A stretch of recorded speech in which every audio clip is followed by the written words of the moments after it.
وہ دو عالم کی رحمت ہیں، وہ جہاں چاہتے وہیں رہتے، یہ تو ان کی مہربانی ہے کہ یہ عالم پسند آیا۔ نبی پاک صلی اللہ تعالی علیہ وسلم ہمارے اوپر رب کا سب سے بڑا احسان ہے، اور اللہ تبارک و تعالی نے سسکتی، تڑپتی، بے چین، پریشان، تکلیف میں مبتلا اپنی مخلوق پر رحم فرمایا اور رسول کریم عطا فرمائے۔ نبی پاک صلی اللہ تعالی علیہ وسلم کی تشریف آوری نے ایک ایک ذرے پر احسان کیا، حضور سے ایک ایک نگر، ایک ایک پتا فیضیاب ہوا، لیکن بعض چیزیں ایسی ہیں جنہیں خصوصی طور پر سرکار نے نوازا، بعض معاملات پر خاص کرم نوازی حضور نے فرمائی۔ ایک اہم مسئلہ ہے عقیدے کا مسئلہ۔ جس بندے کا کوئی عقیدہ نہیں نہ ہوتا، کوئی نظریہ نہیں ہوتا، کوئی اس شخص کا خاص مزاج نہیں ہوتا سمجھنے والا، ماننے والا، وہ بندہ بھی بیچارہ کوئی زندگی کا لطف نہیں اٹھا پاتا۔ اس کا کوئی نظریہ ہی نہیں ہے، کوئی سوچ ہی نہیں ہے، کوئی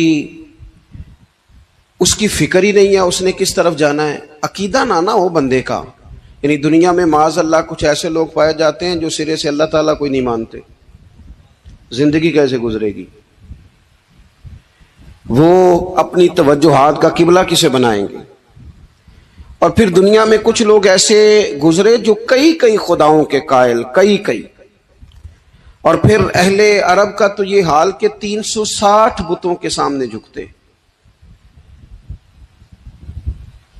مجھے بتائیے، جس بندے کو یہی خبر نہ ہو میرا خالق اور مالک کون ہے، جس کو یہی پتہ نہ ہو کہ میرا رزق کہاں سے آتا ہے، میں نے مانگنا کہاں سے، جسے یہ خبر ہی نہ ہو کہ میری دعاؤں کا رخ کس طرف ہونا چاہیے، اس کی بھی کوئی زندگی ہے؟ نبی پاک علیہ السلام نے سب سے بڑا احسان یہ فرمایا ہے کہ ہمیں عقیدہ توحید سکھایا ہے۔ حضور نے ہمیں ہر جگہ سے چھڑا کے رب کریم کی بارگاہ میں سجدہ کرنے کا حکم دیا ہے۔ عرب کے لوگ جو تھے وہ بڑی بڑی وہم کا شکار تھے، بڑی بڑی اوہام پرستی کا شکار تھے۔ یہ آج کل بھی وہم بہت زیادہ ہے نوجوانوں میں، یعنی کوئی فیصلہ پکا ہے ہی نہیں، کوئی پکی بات ہی نہیں کرتے، یہ کر لوں کہ نہ کروں، اگر آپ کہتے ہیں تو کر لیتا ہوں، ویسے اس میں فلانی کمزوری بھی ہے، اور اگر میں نے نہ کیا تو فلاں مشکل بھی ہے۔ بھئی جس بندے نے قوت فیصلہ ہی نہیں پائی، اس نے ارادہ ہی پکا نہیں کیا کہ اس نے کدھر جانا ہے، تو وہ سفر کیسے کرے گا؟ سفر تو اس بندے کا مکمل ہوتا ہے جو سفر شروع کرتا ہے۔ عرب کے لوگ بھی بڑے بڑے اوہام پرستی کا قائل تھے۔ وہ جب قربانیاں کرتے تھے تو ان کا گوشت لا کے کعبے کی دیواروں کے ساتھ ملا کرتے تھے، یہ قبولیت کی علامت ہے۔ سارے کپڑے اتار کے کعبے کا طواف کرتے تھے، جب احرام باندھ لیتے، حج عمرے کا ارادہ کرتے تو دروازوں سے داخل نہیں ہوتے تھے۔ وہ کہتے تھے کہ دروازے گناہگار ہیں اور ہم چونکہ اب نیک کام کر رہے ہیں لہذا اوپر سے ہو کے آئیں گے۔ رسول کریم علیہ الصلوۃ والسلام نے انہیں ان سارے وہموں سے، ساری پریشانیوں سے، ان ساری بدشگونیوں سے نکال کے کہا اللہ تمہارا مالک ہے، اللہ تمہارا محافظ ہے، ہوگا وہ جو رب چاہے گا۔ ذرا سی بات پہ سہم جانا، ذرا سی بات پہ ڈر جانا۔ حضور نے لوگوں کو قوت فیصلہ عطا کی، اور اتنی بڑی قوت فیصلہ حضور نے دی کہ کل تک جو فیصلہ کر نہیں نہ پا رہے تھے، آج انہوں نے اس طرح کے فیصلے کیے کہ اپنی ساری کی ساری اولادیں لے کر وہ میدانوں میں کھڑے ہو گئے۔ وہ ڈٹ گئے کہ ہم نے کفر کے مقابلے میں جہاد کرنا ہے۔ انہوں نے طے کر لیا کہ حق کیا ہے، سچ کیا ہے۔ نبی پاک علیہ الصلوۃ والسلام نے ہمیں عقیدہ توحید دیا، اور وہ طے کر کے دیا ہے نبی پاک نے۔ سجدہ سوائے اللہ کے کسی کو جائز، اگر کوئی عبادت کی نیت سے کرتا ہے تو سجدہ کفر ہے، اور اگر تعظیم کی نیت سے کرتا ہے تو حرام ہے۔ اعلیٰ حضرت بریلوی رحمۃ اللہ علیہ نے 50 کے قریب دلائل کتاب و سنت سے اور 100 سے زیادہ دلائل فقہ اور اصول فقہ سے بیان فرمائے ہیں کہ کسی اور کے لیے تعظیمی سجدہ بھی حرام ہے۔ نبی پاک علیہ السلام تشریف فرما تھے تو کچھ جانوروں نے آ کے حضور کے قدموں پہ سجدہ کیا، پیش نظر ہے وہ نوبہار، اور سجدے کو دل ہے بے قرار، روکیے سر کو روکیے، یہی تو امتحان ہے۔ کچھ جانوروں نے جب سجدہ کیا تو صحابہ عرض کرنے لگے یا رسول اللہ صلی اللہ تعالی علیہ وسلم ہمارا بھی دل کرتا ہے۔ تو حضور نے فرمایا بھی سجدہ سوائے رب کے کسی کے لیے جائز نہیں ہے، ہاں اگر جائز ہوتا تو میں خاتون سے کہتا کہ اپنے شوہر کو سجدہ کرے۔ نبی پاک علیہ الصلوۃ والسلام نے حد بندی کر دی۔ اور پھر دیکھیں یہ جو ہم میلاد مناتے ہیں نا، یہ میلاد اللہ تعالیٰ کی توحید کا بہت بڑا اعلان ہے۔ ہم کہتے ہیں نبی پاک کا میلاد ہوا، جس کا میلاد ہوتا ہے وہ خدا نہیں ہوتا، جو پیدا ہوتا ہے وہ رب۔ جب ہم میلاد منا رہے ہوتے ہیں تو ہم یہ بتا رہے ہوتے ہیں بھئی حضور خدا نہیں، حضور تو 12 ربیع الاول کو پیدا ہوئے۔ تو جو پیدا ہو، رب پیدا، لم یلد ولم یولد، اللہ تبارک و تعالی پیدا نہیں ہوتا، مالک تو ازلی ابدی شان رکھتا ہے۔ اس لیے عقیدہ توحید بندے کو مضبوط کر دیتا ہے۔ انسان جب عقیدہ توحید والا ہو جاتا ہے، اور نبی پاک علیہ السلام دنیا میں رب کی طرف بلانے آئے، وداعیا الی اللہ باذنہ وسراجا منیرا، حضور نے لوگوں کو اللہ کی جانب دعوت دی۔ جب انسان توحید والا ہو جاتا ہے تو مضبوط ہو جاتا ہے، وہ کسی سے نہیں ڈرتا، وہ سمجھتا ہے ہونا تو وہ ہے جو میرا رب چاہے گا، مجھے پریشان ہونے کی ضرورت کیا ہے۔ پھر اس کا بھروسہ بھی اللہ تعالیٰ پر، اس کی امیدیں بھی اللہ رسول سے، اس کی توجہات کا قبلہ بھی سارا ادھر ہی۔ تو حضور نے لوگوں کو عقیدہ دیا، مضبوط کیا۔ رسول پاک صلی اللہ تعالی علیہ وسلم نے ذہنوں کو پختگی عطا فرمائی۔ تو سب سے بنیادی چیز حضور کا جو احسان ہے وہ عقیدہ ہے۔ پھر بعض خاص طبقات پر حضور نے خاص احسان کیا۔ آج بھی پوری دنیا میں ڈنڈورا پیٹا جاتا ہے عورتوں کے حقوق کا، پوری دنیا کے اندر، اور بعض لوگ عورتوں کو بڑا دھوکہ دیتے ہیں، کہتے ہیں تمہیں حق نہیں ملتے لہٰذا تم سڑکوں پہ آ جاؤ، معاذ اللہ، تمہیں حق نہیں ملتے لہٰذا تم معاذ اللہ بازاروں کی رونق بن جاؤ۔ عورتوں کو بڑا پریشان کیا جاتا ہے حقوق کے تعلق سے۔ نبی پاک علیہ السلام کی آمد سے پہلے کوئی خاتون کے ساتھ سلوک اچھا نہیں کیا جاتا تھا، اس کا کوئی جائیداد میں حصہ نہیں تھا۔ عورت کا خامد اگر فوت ہو جاتا تو وہ اپنے سسرال کے خاندان کی پراپرٹی بن جاتی، معاذ اللہ، اور جس کے مرضی چاہے سپرد کر دیتے۔ ہندوستان کے بعض علاقوں میں ایسی کبھی رسمیں بھی پائی جاتی تھی کہ بعض عورتیں اپنے خامد کے ساتھ جل جانا مناسب سمجھتی تھی کہ بعد میں کوئی زندگی تو ہوگی نہیں، اور بیوہ خاتون اور طلاق یافتہ خاتون، اس کے بارے میں تو لوگوں کا خیال تھا کہ شاید یہ خاتون بالکل سوسائٹی اور سماج کا حصہ ہی نہیں ہونی چاہیے۔ قربان جائیں، یہ اعزاز میرے نبی پاک نے دیا ہے۔ حضور نے پہلی شادی ہی اس خاتون سے کی ہے جن کا پہلے بھی نکاح ہو چکا تھا، اور خاتون کو حضور نے حقوق دیے، جائیداد میں حصہ دیا۔ کہا جو بیٹیوں کی بہنوں کی پرورش کر کے آئے گا اور اچھی پرورش کر کے انہیں روانہ کر دے گا، جس طرح میری 2 انگلیاں جڑی ہوئی ہیں میرے ساتھ جڑ کے جنت میں جائے گا۔ اور ایک روایت میں فرمایا کہ جب کسی کے ہاں بیٹی پیدا ہوتی ہے نا تو اللہ فرشتوں کو بھیجتا ہے، اور وہ اس کے گرد کھڑے ہو جاتے ہیں اور گھر والوں کو سلام کہتے ہیں، اور کہتے ہیں یہ ضعیفہ ایک ضعیفہ سے پیدا ہوئی ہے، یہ کمزور، یعنی صنف کے لحاظ سے کمزور نازک بچی، ایک نازک ماں سے پیدا ہوئی ہے۔ فرشتے کہتے ہیں جو اس کی پرورش کرے گا نا، اللہ قیامت تک اس کی مدد کرے گا، اس کی ہمیشہ مدد ہوتی رہے گی۔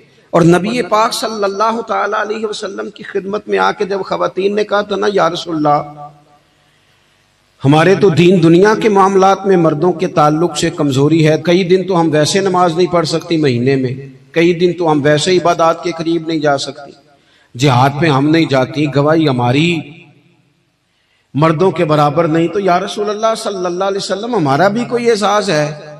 تو حضور نے فرمایا جب کوئی خاتون حاملہ ہوتی ہے نا تو اللہ اسے اتنا ہی ثواب دیتا ہے جتنا جہاد کرنے والے کو ثواب دیتا ہے، اور جب بچہ پیدا ہوتا ہے تو اللہ تعالیٰ اسے شہادت کا درجہ عطا کرتا ہے، اور جب وہ بچوں کو دودھ پلاتی ہے تو رب اسے غلام آزاد کرنے کا ثواب عطا کرتا ہے۔ ایک دفعہ نا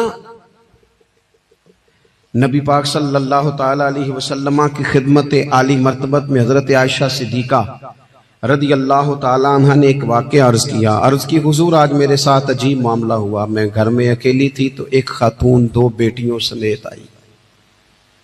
اس نے کہا کہ میں بھی بھوکی ہوں، میری بیٹیاں بھی پریشان ہیں، کھانا نہیں کھایا۔ سیدہ پاک کہتی ہیں یا رسول اللہ میرے پاس بھی 3 کھجوریں تھیں گھر میں پڑی، یہ 2 جہاں کے شاہ ہیں پر پاس کچھ رکھتے نہیں، اور 2 جہاں کی نعمتیں ہیں ان کے خالی ہاتھ میں۔ فرماتی ہیں وہ 3 کھجوریں میں نے ان 3 ماں بیٹیوں کو دے دی۔ ماں نے پہلے ایک کھجور دونوں بیٹیوں کو دی، پھر بچیاں وہ کھجور کھا کے ماں کی طرف دیکھنے لگی تو جو کھجور ماں کے پاس تھی اماں نے اس کے بھی 2 حصے کر کے بیٹیوں میں بانٹ دیے۔ حضرت عائشہ عرض کرنے لگی یا رسول اللہ میں نے یہ بڑا نرالا رنگ دیکھا ہے، ماں کا اپنے بچوں سے پیار کا انداز۔ تو حضور نے کیا فرمایا؟ نبی پاک علیہ الصلوۃ والسلام فرمانے لگے سن پھر اللہ تعالیٰ نے اس عورت پر جنت کو واجب کر دیا ہے۔ فرمایا اللہ نے اسے جہنم سے دور کر دیا جو بیٹیوں کے معاملے میں آزمایا گیا، اور جس نے پھر ان کے ساتھ اچھا سلوک کیا۔ اپنا حضور کا عمل یہ تھا کہ حضور کی بڑی صاحبزادی سیدہ زینب رضی اللہ تعالیٰ عنہ، یہ حضور کی سب سے بڑی صاحبزادی ہیں، یہ بخاری میں آپ کو ملے گا کہ ان کی بیٹی جناب امامہ بنت زینب چھوٹی سی عمر تھی، تو جب حضور نماز کے لیے آتے تھے تو نواسی کو اٹھا کے ساتھ لے آتے تھے، اور وہ حضور نماز پڑھتے تھے تو وہ نبی پاک کے کندھوں پہ کھیلتی تھی۔ حضور نے عملاً بیٹیوں سے پیار کرنا سکھایا، بیٹیوں سے محبت کریں، بیٹیوں سے پیار کریں۔ بیٹیاں بڑی خیرخواہ ہوتی ہیں، بیٹیاں ماں باپ کی بڑی وفادار ہوتی ہیں، بیٹیاں بڑا خاص تعلق رکھتی ہیں۔ جوانوں آپ سے بھی کہوں گا بہنوں کی طرف توجہ رکھیں، جو کسی کی بہن آپ کے گھر ہے اس کا بھی خاص احساس کریں، وہ بھی کسی کی بہن ہے، لیکن اپنی بہن کے ساتھ بھی خاص نسبت کا تعلق قائم رکھیں۔ رشتوں میں اعتدال ہونا چاہیے۔ اس صنف کو نبی پاک علیہ السلام نے خاص کر کے نوازا ہے، اور ہمارا بھی ان کے ساتھ خاص رشتہ ہونا چاہیے۔ اسی طرح کا معاملہ یتیموں کے ساتھ ہے، کمزوروں کے ساتھ ہے۔ دیکھو آج نا ہمارے ہاں کمزوروں، غریبوں، مسکینوں، یتیموں کی مدد تو کی جاتی ہے، لیکن انہیں لوگ اپنے ماحول کا حصہ نہیں بناتے۔ یعنی کبھی گئے تو غریبوں میں آٹا بانٹ آئے، کبھی گئے تو غریبوں میں جا کے کپڑے تقسیم کر آئے، کبھی گئے تو غرباء کو کچھ وقتی طور پر کچھ ضروریات زندگی دے دی، کبھی عیدیاں بانٹ دی، کبھی سیلاب زدگان میں چلے گئے۔ غرباء کو کچھ نہ کچھ صدقات تو دے دیے جاتے ہیں، ان پر کچھ خیرات تو کر دیا جاتا ہے، لیکن انہیں سوسائٹی کا ماحول کا حصہ نہیں بنایا جاتا۔ ایسا نہیں ہوتا کہ ان غرباء کے بچوں کو اٹھا کے بڑے شہروں میں لایا جائے، ان کی تعلیم کا خیال کیا جائے، انہیں اپنے ماحول میں رکھا جائے، ان کی بہترین پرورش کا بندوبست کیا جائے۔ کائنات میں بڑے لوگوں نے کام کیا ویلفیئر کا، بڑے لوگوں نے غریبوں کے ساتھ تعاون کیا، بڑے لوگوں نے محبت کی، سب قابل تعریف ہے، لیکن ہم نے یہ کیا کہ ان کی امداد تو کی، لیکن ان کی محرومیوں کا ازالہ نہیں کیا۔ اور وہ امداد لے رہے تھے تو ان کی پچھلی نسل بھی امداد لے رہی تھی، یہ نسل بھی امداد لے رہی، اور خدا نہ کرے کہ اگلی نسل کو بھی امداد لینا پڑے۔ میرے نبی پاک صلی اللہ تعالی علیہ وسلم کا انداز کچھ اس طرح کا ہے کہ امام بہقی نے لکھا ہے، حضرت بشیر بن عقبہ رضی اللہ تعالیٰ عنہ کہتے ہیں میرے والد انتقال کر گئے تھے، اور میں ایک جگہ پہ بیٹھ کر رو رہا تھا کہ نبی پاک صلی اللہ تعالی علیہ وسلم میرے قریب سے گزرے، کیوں روتے ہو؟ یا رسول اللہ میرے والد کا انتقال ہو گیا، میری والدہ رخصت ہو گئی۔ تو یہ ہمیں حضور نے سبق دیا ہے، یہ یتیموں غریبوں کا خیال رکھنے کا یہ بھی ایک نقطہ، یہ بھی انداز ہے۔ کائنات کا بڑے سے بڑا درد دل رکھنے والا بندہ یہاں تک نہیں جا سکتا جو میرے رسول کریم نے بیان فرمایا۔ کہتے ہیں نبی پاک علیہ السلام فرمانے لگے بشیر بن عقبہ کیا تو اس بات پر راضی نہیں کہ میں تیرا باپ ہوں اور عائشہ تیری ماں ہو؟ آنا تجھے ہم شامل کر لیں اپنے گھرانے میں، آ جانا، مکمل تیرے معاملات کا خیال کیا جائے تو آ جا۔ اتنا بڑا درجہ نبی پاک نے تو حضرت سلمان فارسی کے بارے میں بھی فرمایا کہ میں نے انہیں اپنی اہل بیت میں شامل کر لیا۔ رسول اللہ صلی اللہ تعالی علیہ وسلم غرباء کے لیے، مساکین کے لیے، یتیموں کے لیے، ناداروں کے لیے جو خاص احسان بن کے آئے، وہ یہ والا لہجہ نہیں کہ ہم مطمئن ہو گئے کہ ٹھیک ہے ہم گئے تو تھے، اتنا پیکٹ بانٹ تو آئے، اتنا کچھ ہم نے دے تو دیا، فلانا کام کر تو لیا، اور وہ بھی کب تک کیا؟ جب تک خبریں تیز تھیں۔ ہمارے ملک میں سیلاب آیا، میڈیا نے خبر دی، شور ہوا، لوگوں نے بڑی کوشش کی، الحمدللہ بڑے اچھے جذبات کا اظہار کیا، ڈھیر سارے لوگ وہاں گئے۔ میں آپ سے پوچھتا ہوں کہ کیا سیلاب زدگان سارے اپنے اپنے گھروں میں چلے گئے؟ ان کے گھر بن گئے؟ لیکن ہمارے جذبے کیوں ٹھنڈے ہو گئے؟ اس لیے کہ خبریں ٹھنڈی ہو گئی۔ ہم تو چلتے ہیں ٹرینڈ کے ساتھ کہ آج کل ٹرینڈ کیا ہے، اگر خبر ادھر کی ہے تو ذوق ادھر کا ہے، خبر ادھر کی ہے تو ذوق ادھر کا ہے۔ دیر پا کام کرنا اور خاص جذبات پیدا کرنا ان لوگوں کے لیے۔ حضرت سیدنا عبداللہ بن ابی اوفا رضی اللہ تعالیٰ عنہ روایت کرتے ہیں، ایک یتیم بچہ آیا تھا، اس نے عرض کی حضور میری ماں بھی بھوکی ہے اور میری ایک ہمشیرہ ہے وہ بھی بھوکی ہے، اے روٹی دا دکھ نہ پوچھو، روٹی تے بندہ کھا جاندی دے۔ یہ جو بھوک ہوتی ہے نا، بھوک، بہت سارے لوگ نا، میں ایک شادی میں تھا تو وہاں ایک دو لوگ کھانا کھا رہے تھے، تو بعض لوگ انہیں دیکھ دیکھ کے مذاق کر رہے تھے، ویڈیو بنا رہے تھے، کہتے دیکھو کھانا ہی نہیں آتا، کیا انداز ہے، سارا ان کا منہ جو ہے وہ کھانے سے بھر گیا، ہاتھ دیکھو کہاں تک ان کے لتھڑ گئے، کیا انداز ہے۔ تو میں نے کہا تم ان کے کپڑے بھی تو دیکھو نا، انداز، بیٹھنا اٹھنا، کپڑے پہننا، یہ غریبی کا پتہ دیتے ہیں۔ بھوک جب تیز لگی ہو پھر کھانے کے آداب لوگوں کو یاد نہیں رہتے۔ غربت نے میرے بچوں کو تہذیب سکھا دی، اب وہ سہمے ہوئے رہتے ہیں، شرارت نہیں کرتے۔ وہ عزیز، ہوتا یہ ہے کہ جب انسان کو بھوک شدید لگی ہو نا، پھر اسے ڈاکٹر کی ہدایات نہیں یاد رہتی، پھر تو پیٹ کی آگ بجھانے کو لوگ دوڑتے ہیں۔ تو کہتے ہیں اس بچے نے آ کے عرض کی یا رسول اللہ صلی اللہ تعالی علیہ وسلم، ماں بھی بھوکی ہے، بہن بھی بھوکی ہے۔ حضور نے نا اسے 21 کھجوریں عطا فرمائیں، فرمایا 7 تیری، 7 تیری بہن کی، 7 تیری والدہ کی۔ اور یہ حضور نے 21 کھجوریں دی ہیں، یہ نبی پاک نے 21 دی ہیں۔ ہاں، یہ حضور نے 21 دی، اور حضور تو اشارہ بھی کر دینا تو پھر روٹی ساری زندگی ختم نہیں ہوتی۔ وہ حضرت ابو ہریرہ کو بھی ملی تھی، فرماتے ہیں میں کئی سال کھاتا رہا، 1 کلو کھجوریں تھی پر ختم ہی نہیں ہوئی۔ 21 کھجوریں حضور نے دیں۔ حضرت معاذ بن جبل رضی اللہ تعالیٰ عنہ اٹھے اور دوڑ کے جا کے نا اس یتیم کے سر پہ ہاتھ پھیرا اور کہنے لگے پتر اللہ تجھے اپنے والد کا جانشین بنائے۔ تو حضور فرمانے لگے معاذ یہ تم نے کیا کیا؟ عرض کی حضور اس بچے کی بات سن کے میرا دل بھر آیا ہے، محبت میں انگڑائی لی ہے تو میں نے یتیم کے سر پہ ہاتھ پھیرا ہے، یہ دیکھو حضور کا رشتہ۔ نبی کریم فرمانے لگے سن پھر، جس نے کسی یتیم کے سر پر محبت سے ہاتھ ہی پھیر دیا نا، تو اللہ ہر بال کے بدلے اسے ایک نیکی بھی عطا کرے گا، ایک گناہ بھی معاف کرے گا، اور ایک درجہ بھی بلند فرمائے گا۔ چلو ہاتھ ہی پھیر دیا، تو نے کچھ تو کیا یتیم کے ساتھ، تیرا کوئی تو اس سے رشتہ ہوا۔ اور تیسرا طبقہ ہے غلاموں کا، مسکینوں کا، غریبوں کا۔ میں اور آپ اس ملک میں رہتے ہیں جہاں کچھ لوگوں کو کھانا بھی نہیں وقت پہ ملتا، اور کچھ لوگ 5 لاکھ روپیہ گاڑی کا اس لیے اضافی دے دیتے ہیں کہ مجھے ذرا نا نیو ماڈل جلدی چاہیے۔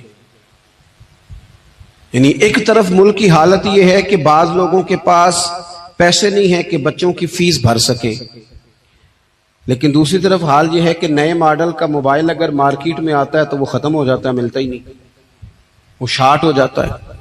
کچھ لوگوں نے اس طرح کیا ہے کہ انہوں نے یہ سمجھا ہے کہ دولت شاید موج کرنے کے لیے ہمیں دی گئی ہے، ہم طرح طرح کے کھانے کھائیں، طرح طرح سے چیزیں اوڑے، طرح طرح کے معاملات کرے، انہوں نے یہ طے کر لیا ہے۔ اس کا نقصان کیا ہوا ہے؟ اس کا نقصان یہ ہوا ہے کہ کچھ لوگ غربت کی سطح سے نیچے آ گئے ہیں بیچارے۔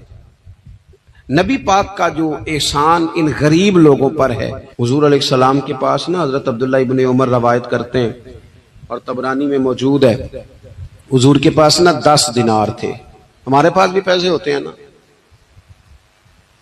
لیکن وہ کچھ ہوتے ہیں ہمارے کھانا کھانے کے لیے، کچھ ہوتے ہیں آئس کریم کھانے کے لیے، کچھ اس لیے ہوتے ہیں کہ آج میری مرضی دا نہیں پکا، لہذا میں نے، ہمارے ایک دوست ہیں وہ کہتے ہیں کہ آج کل یہ ماحول بن گیا ہے کہ بچے اگر کہتے ہیں نا کھانا میری مرضی کا نہیں، تو اماں کہتی ہے جا تو برگر کھا لے۔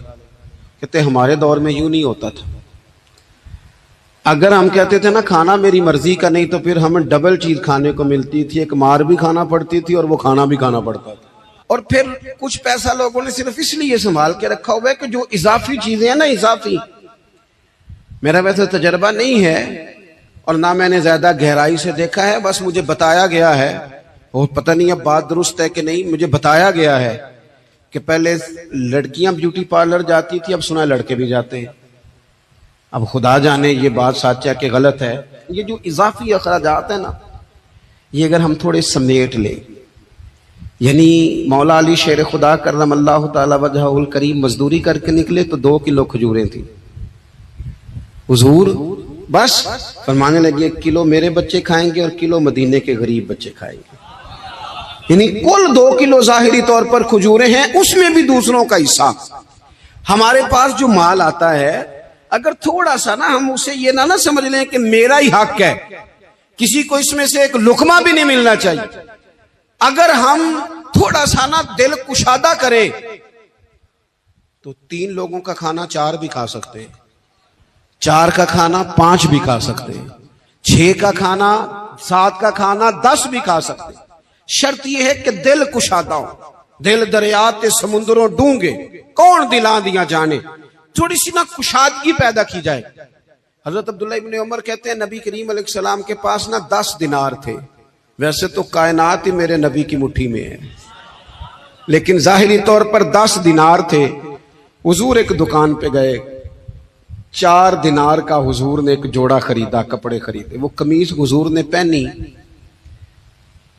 تو ایک انصاری آگے بڑھ کے عرض کرنے لگے حضور میرا بڑا دل کر رہا ہے، یہ مجھے نہیں دے دیتے آپ؟ تو حضور خوش ہو گئے، یہ میرے محبوب کا دروازہ ہے کہ جب کوئی مانگتا ہے تو حضور خوش ہو جاتے ہیں۔ نبی کریم سے مانگا اس شخص نے تو حضور خوش ہو گئے، اور محبوب نے وہ کرتا، وہ کپڑے اتار کے اس انصاری کو عطا کر دیے، اور 4 دینار کے اور خرید لیے، باقی بچے 2 دینار۔ نبی کریم وہ لے کے نکلے، رخصت ہوئے گھر جانے کے لیے، تو رستے میں خاتون کو روتے ہوئے دیکھا، حضور رک گئے، فرمایا کیوں رو رہی ہو؟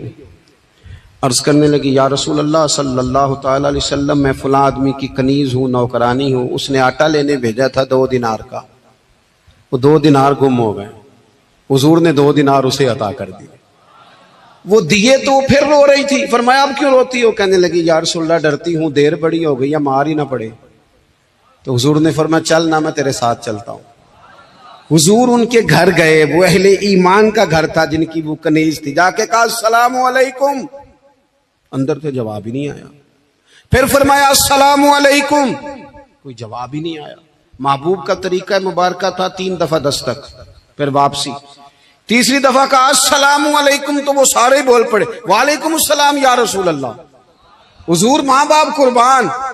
تو حضور فرمانے لگے میں نے پہلے بھی 2 دفعہ سلام لیا، بولا کوئی نہیں؟ کہا یا رسول اللہ اپنے نصیب تھے نا کہ ہم پہ سلامتیاں بھیج کون رہا، ہم نے سوچا ذرا 3 دفعہ مل جائے سلامتی، ذرا مل جائے نا، حضور سلامتی بھیج رہے ہیں تو آتی رہے نا۔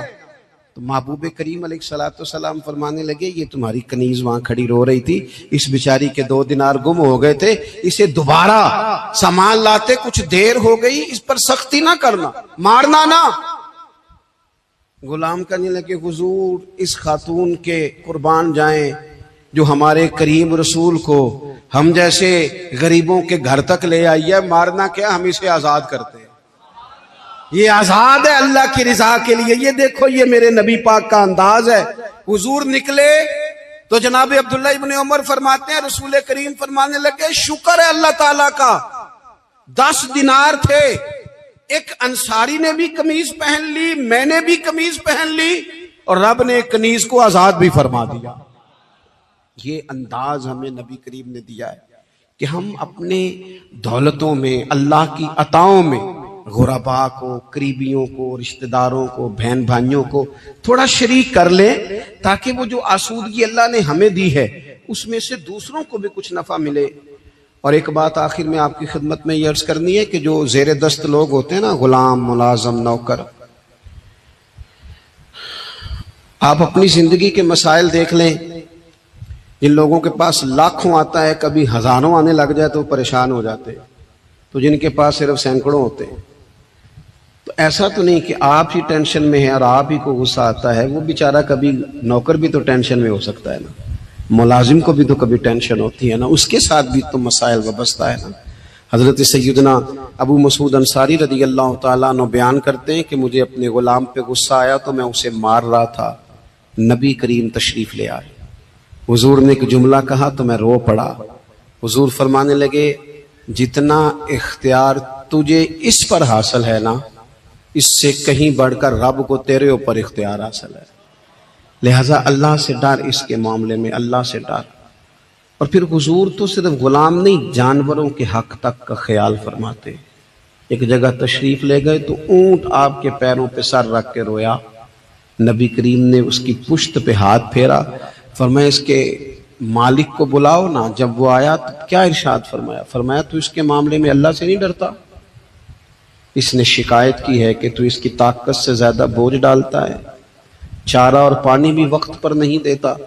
یہ حضور کے احسانات ہیں، ہمیں ان احسانات کا خاص خیال رکھنا چاہیے۔ اور یہ جو ایام ہے عید میلاد النبی کے، ان ایام میں بالخصوص ہمیں غریبوں کے ساتھ، یتیموں کے ساتھ، بیواؤں کے ساتھ، مساکین کے ساتھ، لاچاروں کے ساتھ اس لحاظ سے زیادہ مدد کرنی چاہیے کہ میرے رسول پاک انہی کے لیے تو زیادہ رحمت بن کے آئے، انہی کا تو محبوب نے خیال زیادہ فرمایا، انہی کے بارے میں تو ہمیں تلقین زیادہ فرمائی۔ وہ اپنے پرائے کا غم کھانے والا، مرادیں غریبوں کی بھر لانے والا، مصیبت میں غیروں کے کام آنے والا، وہ نبیوں میں رحمت لقب پانے والا۔ تو نبی پاک علیہ السلام کے غلاموں، یہ ہمیں سیکھنا ہے، اس پر ہمیں عمل کرنا ہے۔ اللہ کریم کی بارگاہ میں دعا ہے اللہ ہماری حاضری کو قبول فرمائے۔ آخر